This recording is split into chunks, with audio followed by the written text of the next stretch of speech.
Swift Kick in the Ass, episode 91.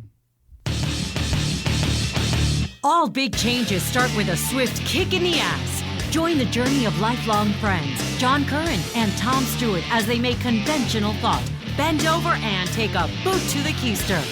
Warning, listeners may notice a force equal to or greater than needed to get your ass moving. A swift kick in the ass, living life on your terms. Welcome, I'm Tom Stewart. I'm joined with my lifelong childhood friend, John Curren, and today's episode, Persistence in the Face of Adversity. This is really a continuation to The Kick in the Ass, which was our last episode. And if you had not tuned into that episode, basically we're talking about in December, I was affected with a neurological problem that came down and came out of nowhere. The doctors tried to figure it out. I was afraid of ALS. I was told I had MS, and then I was told I don't have MS. I ran a gamut of tests, from MRIs to MRAs to blood tests to HIV tests to spinal taps. I mean, I've gone through the gamut. Visual evoked potentials, where they put little electrodes on your head and make you look at this diagram and kind of like focus on a little red square as this changing pattern that kind of hypnotizes you, moves in the background. Some real weird stuff. Now, if you hear I'm slurring, that's one of the symptoms of what I got going on. It's still happening. It's getting worse. I still don't know what it is. So, John, that's where we are. Yeah, and I mean, with our last episode, it was called The Kick in the Ass.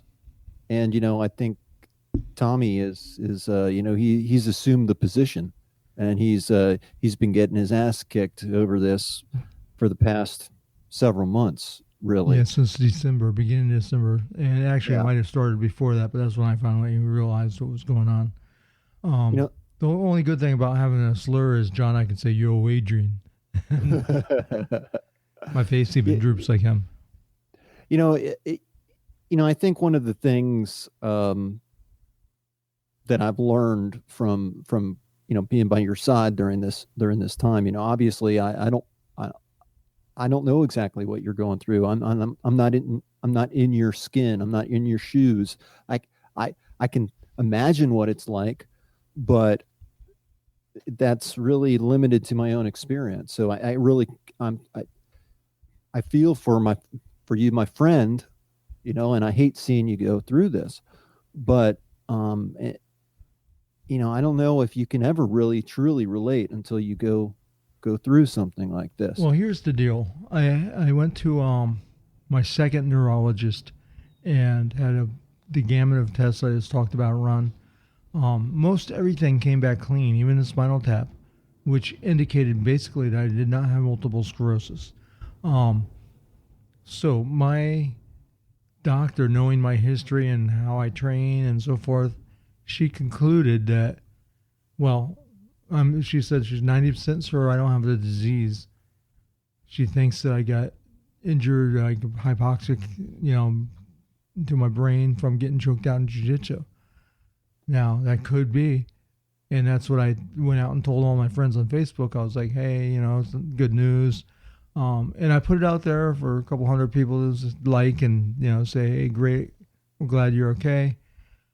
But it's not the truth, because I sat and I was like, I've done jiu-jitsu for 9 years. Why now? Why am I just now? I've always resisted getting choked out. How come this is happening now? Is it because I just turned 50? I don't think so. I had a doubt. So I called up the Cleveland Clinic where I go, and I asked to try to get another appointment. And they were like, oh, yeah, we have an appointment for you in April. And I'm like, I can't wait till April. At the time I was calling, it was February. And I was like, and they're like, well, we have one at 10:30, and it was 10 o'clock. If you can get here now. And I work in Doral in Miami, and they're in Weston, Florida. And I was like, you know what? I'll do it. So I went, and I hauled ass there, went and met with another doctor. It's actually a doctor that my wife's friend had recommended us, but I just got him by chance. So he took his time. He agreed with me. He said that the way that it's come on with the symptoms not all at once, he doesn't think it's what the other doctor had diagnosed. So things get a little worse. He's looking at my MRI and he says, "Has anyone gone over this with you?" And I was like, "Yeah, I know I have lesions on my brain, and most usually indicated of multiple sclerosis." He goes, "Yes, but this one right here, shaped kind of like a kidney, kind of smooth edge. It's possible it's a tumor." And I said, "What?" And he said, "I recommend you get a biopsy." And I was like, "No, I don't want a biopsy," because I envisioned him cutting open my head and leaving me with a big ass crack in my top. I'm bald. So I was like, I was supposed to wait and get an MRI. And he's like, "Well, you can do that, but I wouldn't wait 6 months like she suggested. I would wait 3 no longer, and if the symptoms get worse, come back." Because he says tumors don't get better. We can hope for the MRI to get better or stay the same. If it gets better, it could be MS still, even though it didn't show up in my spinal fluid.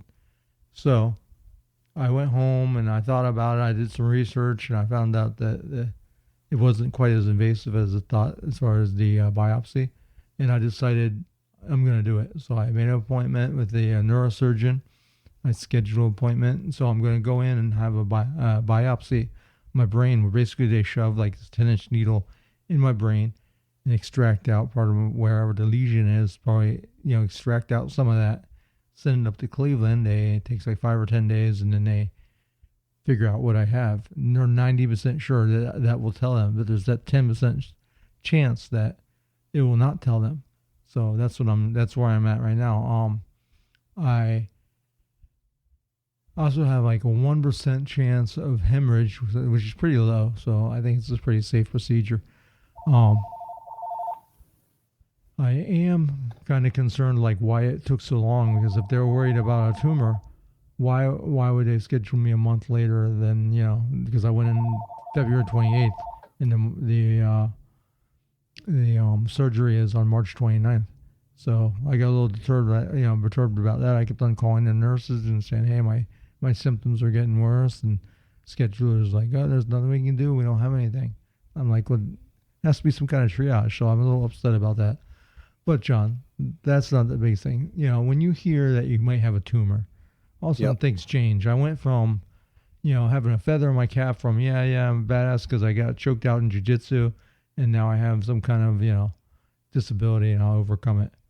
However, when you think that maybe you have a disease or you have a tumor or something that could be, life-threatening, it's hell, man. It's been playing havoc with me, and I try to justify every reason why it's not a tumor. Like I have three areas that have lesions, and most likely when it's a tumor, it soaks up when they inject this ink, which you call contrast, when they do an MRI. It usually lights them up like Christmas trees. They're real bright, and it's easy for them to tell it's a tumor. Mine aren't doing that. So the chance that 3 of them, that there would be like 3 tumors and none of them lighten up, it's pretty slim. Plus, my last MRI, it said it looks like it slightly might have improved a little bit or stayed the same. I don't know. But they said maybe a slight improvement. Tumors don't improve. They get worse. So I'm going with that. However, my MRI was, after I said that, it said, in retrospect, the optical chiasm is slightly enlarged, and start talking about other stuff that I hadn't heard of before. And on a differential diagnosis, they always put demyelinizing disease. It's basically your immune system attacks your myelin, the coating over your nerves. And, that's what multiple sclerosis is, along with 10 different variants of that. That's usually what's on there. The neurosclerosis, which is not curable, but it's a treatable disease. But then they put CNS lymphoma, and I was like, what the hell's that? And I looked it up, and it was like a 2% survival rate, and I was like, oh my God, what is this? But evidently it's real rare, and it's more prevalent in AIDS victims, and I do not have HIV, so I feel a little bit more better about that. So through all this that you're describing, Tommy, I'm reminded of when my dad was diagnosed with ALS, and of course, I've had, people close to me who have serious conditions to deal with. And, one of the worst things, I think, it's kind of a double-edged sword, is this thing we call Google, that we can actually go and search on different terms and learn about them.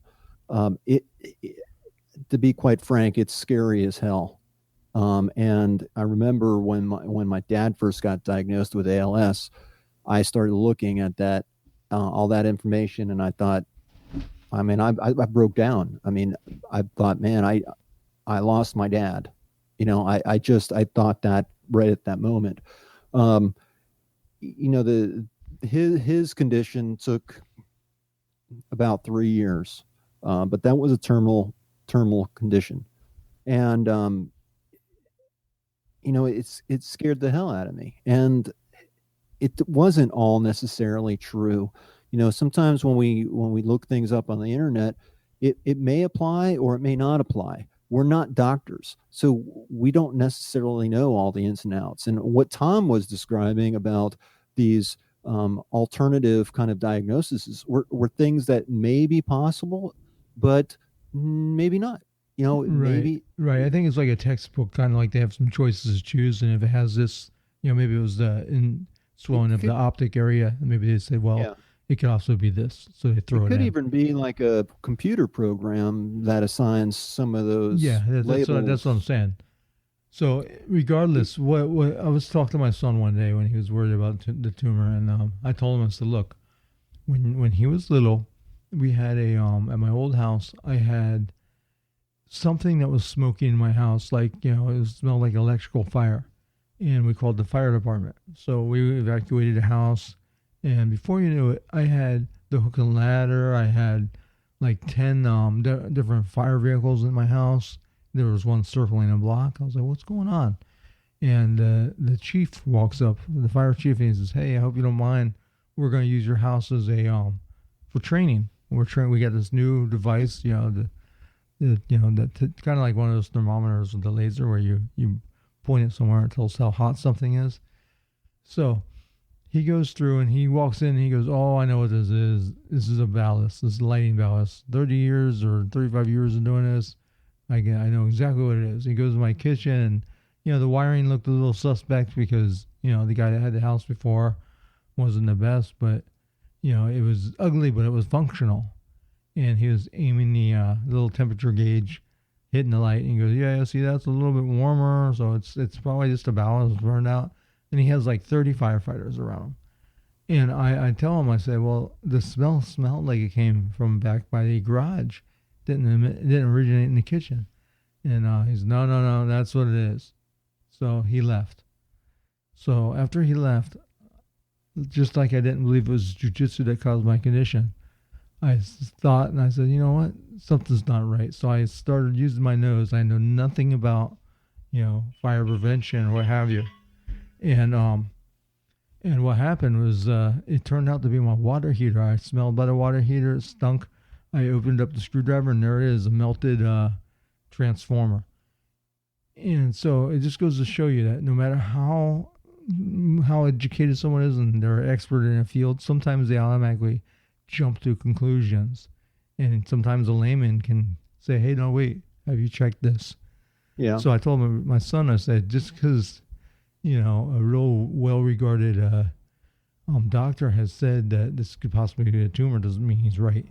He's being safe. He's doing what he thinks is the right thing because, the possibility, if it was a tumor, he has to give me that option. So the biopsy would tell them that. Yeah.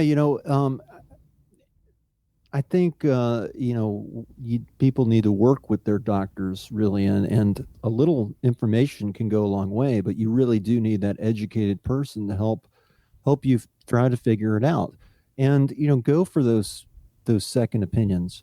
But I think that this really applies to everyone, whether you're healthy or sick. This is about acceptance, or persisting, a fight, putting up a fight against a condition that you have in your life. We can accept things as they are, or as how people tell us things are, or we can do some legwork. We can do our own research. We can try to educate ourselves and come to a conclusion, or try to figure it out. Or you can use a stoic way and just, let it go and say there's things we can change, things we can't. Things that Right. we can't, the condition or whatever it might be, I have no control over, so I have to wait. Things I can change is how I react to it, which is not easy, John, I tell you. That's been Yeah, the the biggest waiting's the roller coaster I've waiting's been the on in hardest my part. life. Yeah, absolutely. I mean, there's days I think I'm going to die. There's days I think I'm going to be all right. And I tell you, when you think you're going to die and you only have a couple years left or something, it changes your perspective about everything. Um, the other Yeah. day I was in church and I think this all got to me. It was like a couple in their 60s or 70s in front of me, and I was thinking, man, I might never get there. And I broke down in the middle of church. And then on the way out, my mother-in-law asked the priest to pray for me.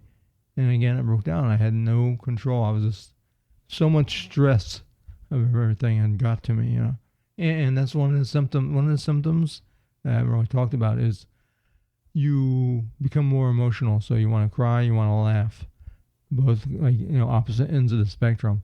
And I noticed this for a while. I'd be watching a news story or something, and all of a sudden I'd start, my chest or my stomach, my abdomen would start going up and down like you're gonna cry, and I'm like, why the hell do I feel like I'm gonna cry?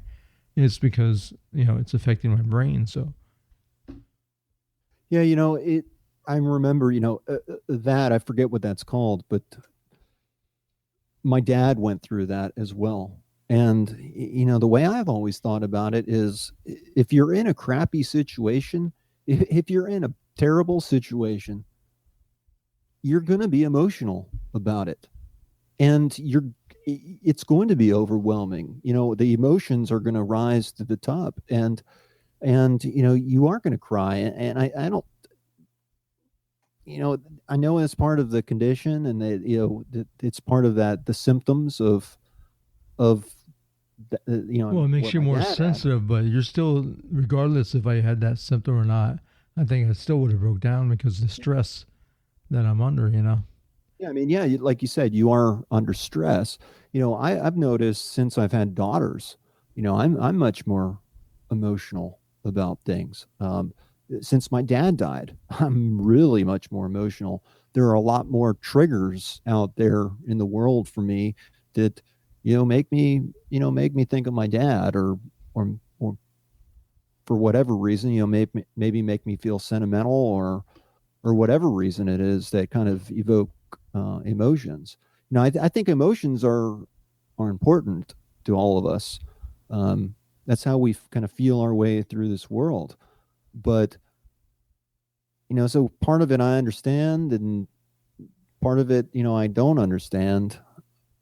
But I think that I think you make some valid points, Tommy, about what you're going through and how you're approaching things. It's not just taking it at face value. It's fighting against whatever's going on, trying to figure it out. And when we talk about Stoic philosophy, the basic principle of that philosophy is that life is difficult. It doesn't matter what your walk of life is. We will experience challenges. We will experience difficulties. And what defines us as a person is how we stand up, to that obstacle. What do we do in the face of that obstacle? Do we break down and let it and do we break down and let it just roll over us? And I guess in some cases the obstacles are so big that they ultimately do. Or do we try to push back, or try to move that obstacle, or use it in a way that moves us forward and betters us as a person. I guess I'm talking kind of outside of the health issues, but I guess, I mean, it applies in so many different ways. What if someone goes to the doctor, they're extremely out of shape, they're obese, and the doctor says, hey, you know what, you've got diabetes, you've got congestive heart failure, you've got high cholesterol. um, you have a decision to make in how you address that. And a lot of people will just say, okay, I'm going to just take the medicine. I'm going to take the easy way out. But then you have other people who say, you know what? I want to first, I want to try to change my diet first. Oh, I want to exercise. I want to do this, and kind of take control over it. And Tommy, I see you as taking control over this. I mean, this is a Well, I tell you, situation. I can obviously no longer do jujitsu. So I haven't trained since December. I have joined the YMCA because they have machines I can lift weights there, even though I have weights here. Single bars and dumbbells are more difficult for me. So they said I'm trying to keep my strength up. As far as eating good, I'm just eating. I'm eating whatever I want right now because I am like, well, if it's something where I got to go through chemo or radiation, I want to have some weight on me anyways. So that's my justification. But really, after I find out what it is, I'll probably focus more on anti-inflammatory type of diets because, all these diseases of the brain are usually based around inflammation and your own immune system attacking yourself. So, but as far as if it's facing something terminal, I try to look at the silver lining down here in Florida, and everyone knows about the high school where the kid walked in and killed 17 people. And of course, that's down here in South Florida. And also just the other day we had FIU, our college down here, one of our colleges down here, a walkway just collapsed, a bridge basically, and fell on a bunch of cars and killed people instantly, flattening them out. It was all over the news. I'm sure people have heard the story. I'm thinking, those people were just going to school. They had no idea that they were going to die. If I have a terminal disease, at least I have time to say goodbye. At least I have time to do some things I want to do. That's just how I have to look at it. Yeah, like you said, not everyone is lucky. I don't think there's ever a good time to die. And even when you're prepared, or you think you're prepared, there's nothing in life that really prepares you for death. I mean, we knew my dad was going to die. We knew that with his particular diagnosis, no patient had lived 3 years past the diagnosis. And we always like to think, we're the exception to the rule.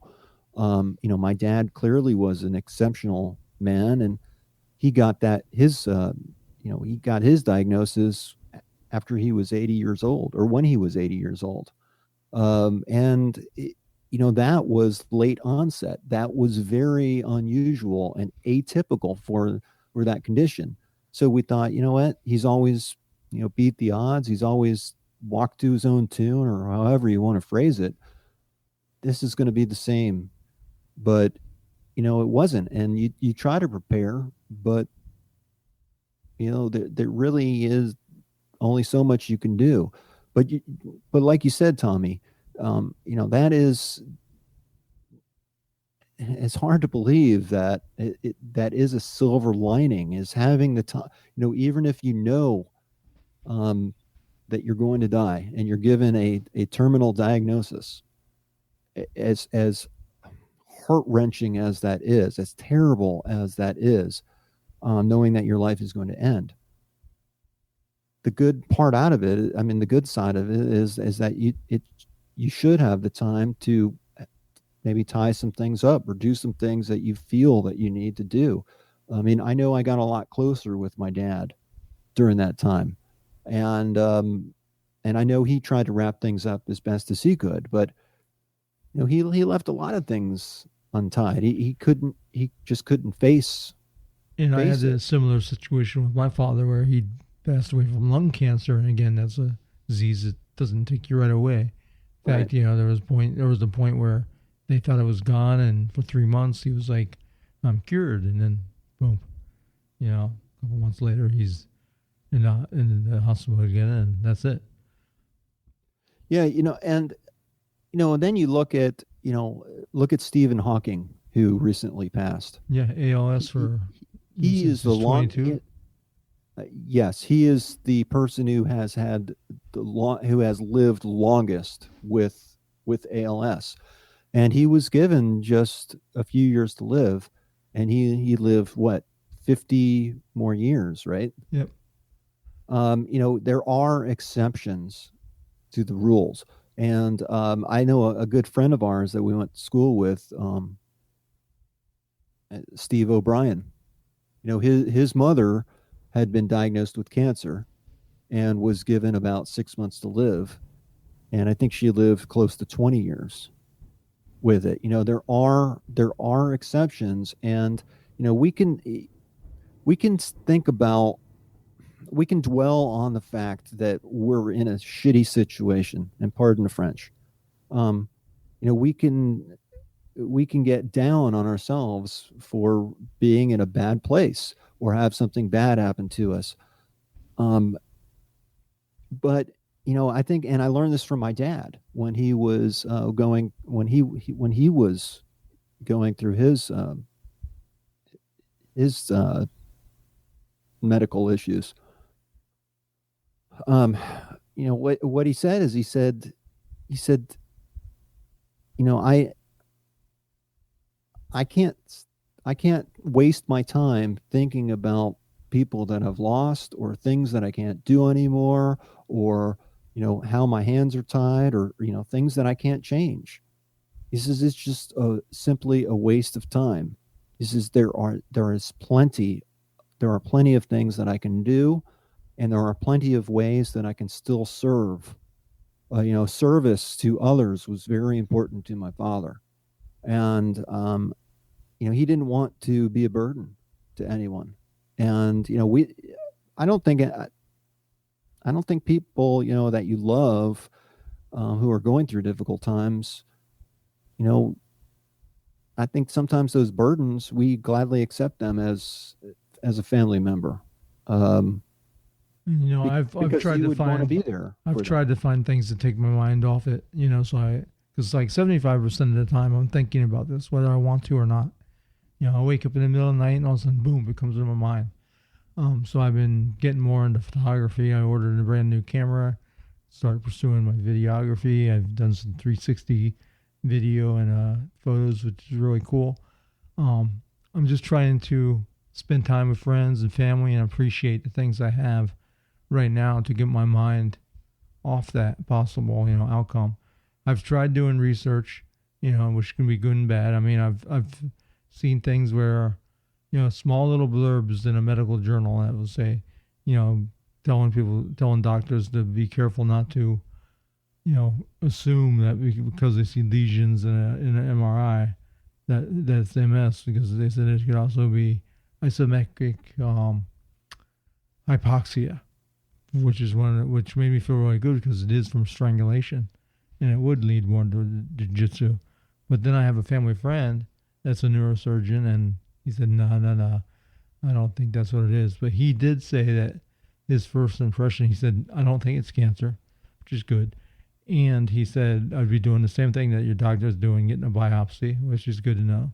And he said that his first thought was demyelinating disease like MS or so forth, in particular one called ATEM, which I can only hope, when you hope for it's a type of encephalitis. However, it is treatable and it is curable. So, they usually treat it with doses of steroids, and they also take your blood and cycle out certain, proteins or plasma in it. And basically they use your blood to trick your immune system to shut off, because that's what's happening is the immune system is attacking your own body. Attacking itself. So they need to turn it off. But if it's something like that, it's curable, which would be great. Some I would like something that I could just if I took steroids, all of a sudden my voice comes back, because it's taking my legs. I walk down I was doing 100 flights of stairs a day. Now I fall down when I walk down the stairs. I've fallen down the stairs a couple of times already. It's taking my legs. It's taking my voice, which obviously podcasts and radio, and I was reading radio spots and commercials and stuff like that. I can't do that anymore. It's taken things from me already. Yeah, and who's to say really how this is all going to work out? Of course we want the best to work out, but as Tom just explained, when you're actually going through this, man, it's a difficult challenge not to keep your mind, not to kind of dwell on these things, not to go there. Like Tom Petty said, the waiting is the hardest part. I know, Tom, you told me you've gone through so many medical tests. You've gone through more medical tests in the last few months than you have your entire life. Absolutely, You man. yeah, I've had MRIs.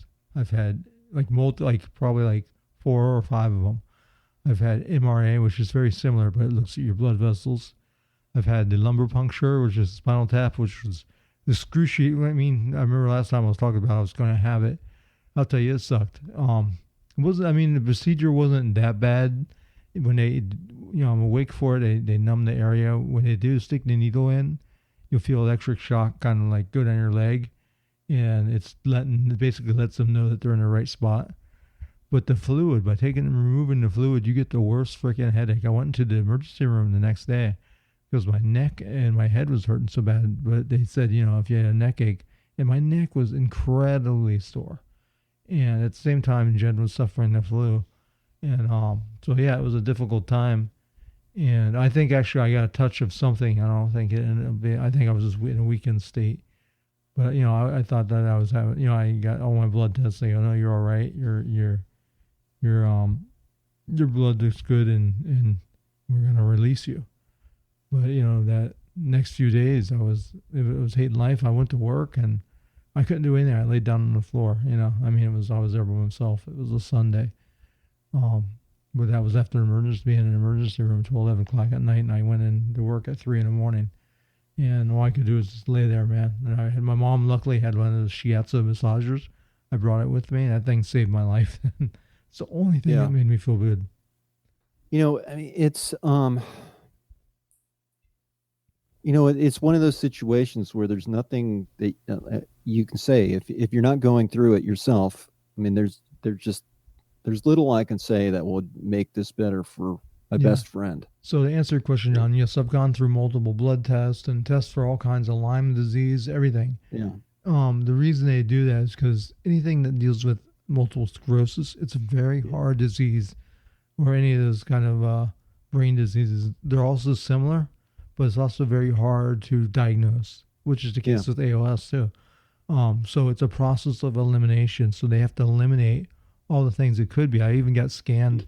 I got CT scans of my chest and my abdomen area to make sure that I didn't have cancer somewhere else that maybe had spread into my brain, which thank God I didn't. I do have a mildly enlarged prostate, which is normal for my age, and some kind of cyst in my liver, but that's evidently normal too. One of the takeaways I'd like our audience to have, I know this is a really serious topic, is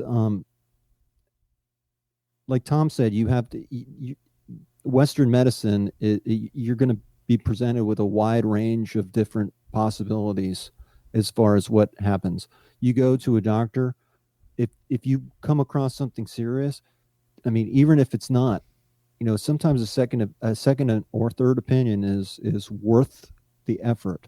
A guy I used to work with, he was suffering some health conditions. I'm not exactly sure what it was, but the doctors, they couldn't figure it out, and they came back with a diagnosis saying he had ALS, and so which is a terminal illness. And I think the guy is maybe 40 years old. Scary. He's a father and a husband, and main breadwinner for his family, and it just didn't sit right with either him or his wife. So they kept pushing, and they kept going to doctors, and they kept looking, and they kept researching, and kept pushing, this question, and pushing for something better. And what they found out is that it was not ALS at all. It was Lyme's disease. He had been camping over the summer. He got bit by a tick, and it was Lyme's disease. And so they could treat Lyme's disease, and he would fully recover. I think he was able to fully recover from it. Yeah, I was hoping for that one too, but I knew there was no ticks that caused it in the southeast United States where I live. Yeah, so I guess what I'm saying is, you just can't accept these things. And I think second of all too, when we talk about the emotion involved with all of this, which is understandable. You're going through a very difficult time in your life. You're going to be emotional about it. I think the trick is maybe try not to get too caught up in it, because it really doesn't help things. Sometimes, just as a general way of thinking, most people, and myself included, we think in extremes. So when we think about something bad, we think about the worst case scenario, or we think about the entirely best case scenario, like full recovery. But really, life very rarely ends up on either extreme. It life ends up somewhere in the middle, or somewhere on one side of the middle, either for better or for worse. All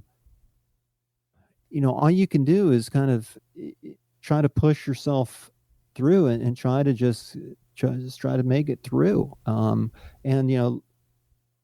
I like to think that Tom and I are very fortunate to have our friendship after of all these years, and I want to be there for Tom. I want to be there for his family, but there are limits to what I can do. I can't live that through him. I can't live that for him. I can't take this away. I can't make this better. And I think that there are people all in our lives that we would, like, I would take, I would gladly give my life. I'd step in front of a bullet for my family, for my children. I would protect my wife. I would protect my children. I would gladly give my life in exchange for, say, my child dying. And I think a lot of parents are like that. But it's a great thought, but we're not always given that opportunity to do that. And who knows, we can talk about what we'll do in one situation or the next, but the fact is that we really don't know what we're going to do until we really get down into and it. I tell you, John, I've tried to put everything that we've talked about into practice, and some of it works, sometimes it doesn't. The mind is a incredibly powerful thing, working for you and against you. And really, it works probably more against you than it does for you. So trying to wrangle that mind, that monkey mind, as they call it, into something that you can have a state of calm and find peace. It's very difficult. But I want to thank you, all the people that have, come forward and supported me and say they're praying for me, and all the prayer chains I'm on. I want to say thank you for that. And like I said before, I'm not dead yet. So I'm going to keep on trying, keep on fighting. Yeah. And, we want you as our listeners to know that, we've kind of had to back off from doing episodes. But we have no plans on going anywhere. And we want to continue to produce content. We want to continue to produce this show, especially when we get feedback from others, hearing that it's helpful to them, and that they, it's this is a hard conversation to have, but it really does. It makes you think about your life, whether you're in good health or bad. It makes you think about what to do with your life, because all we have really is the here and now. The future is yet to come, and the past is gone. We can't relive the past. We can't see the future. All we can do is address. And whatever you're procrastinating about, do it now, man. Don't wait, because something stupid like this comes along and throws a monkey wrench into it. Yeah. Well, John, I think it's time for us to wrap up the show. I think so too. I would like people to go to swiftkickinass.com, sign up for our simple spending plan or tool that John made. You can find it in the free membership site. It's completely free. You enter your email, join this little membership site. You got some things that will help you, and you'll become a part of the Swift Kick in the Ass family. And thank you for listening. Sorry for my slurring. Yo, Adrian. And everyone, just hang in there, face your obstacles the best you can, and know that you're not alone in the fight. Yeah. So until Peace. next time, this is John Tom. and Tom. Peace. Peace.